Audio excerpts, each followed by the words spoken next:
Did you get a sense for his mission or his reason for being here?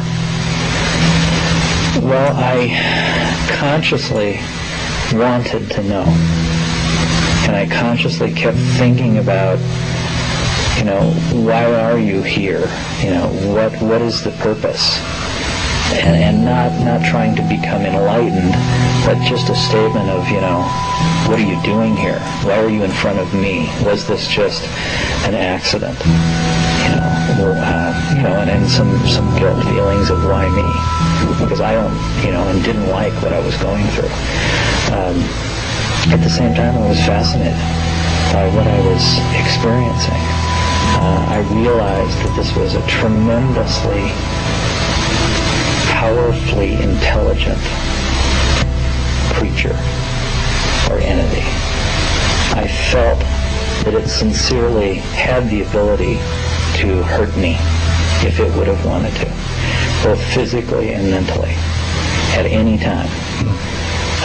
I had seen what it had done in the woods. I had witnessed it right firsthand. This wasn't a mental, exchange of image. It was something I witnessed directly. And I also had felt that its capacity for intelligence was enormous, and it made me feel insignificant. It had the ability to communicate so many ideas to me in such a blink of an eye that I felt like I was the one who couldn't communicate. I did not understand how to communicate. And I think he actually tried to give me some parameters on how to do that. In other words, to relax, to slow down, to not be so frustrated, and not think so hard, maybe, about it. Interesting. But you didn't get a sense of his mission or his purpose or his reason for visiting? Actually, no, not directly. By evaluation over the years that have now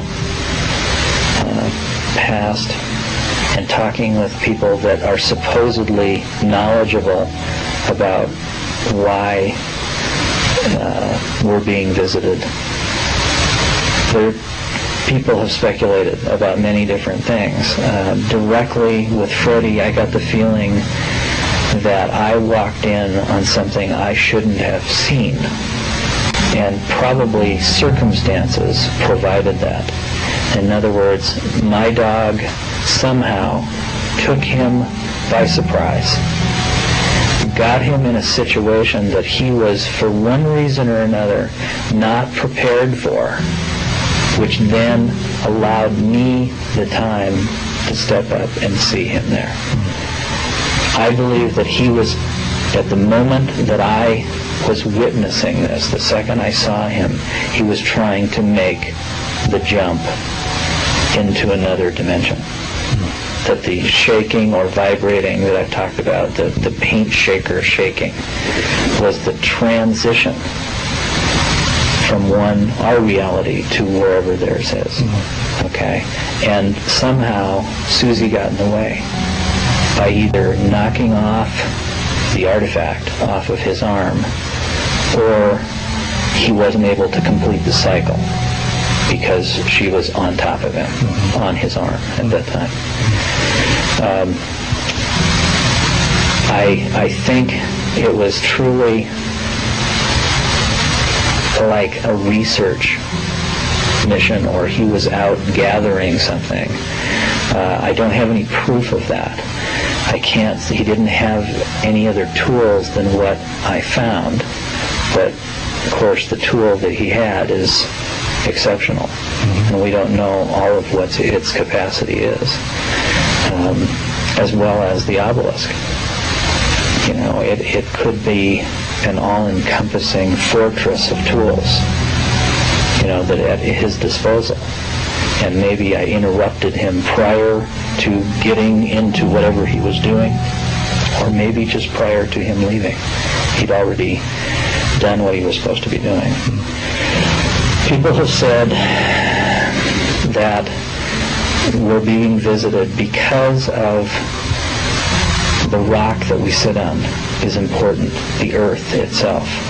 That it is not a situation where they are trying to take over our space, but maybe they are trying to respect the space more than we do. That maybe their monitoring of Earth itself is tremendously valuable to another resource that has yet to completely be revealed to us. Did you have other communications with him while he was with you in your house? Yes, I did. I mean, to the point of him taking water from a cup from me, which was, comical in itself. What do you do? I say, you bring this home. It's kept. It was happy where it was in the garage. It had the ability to leave at any time.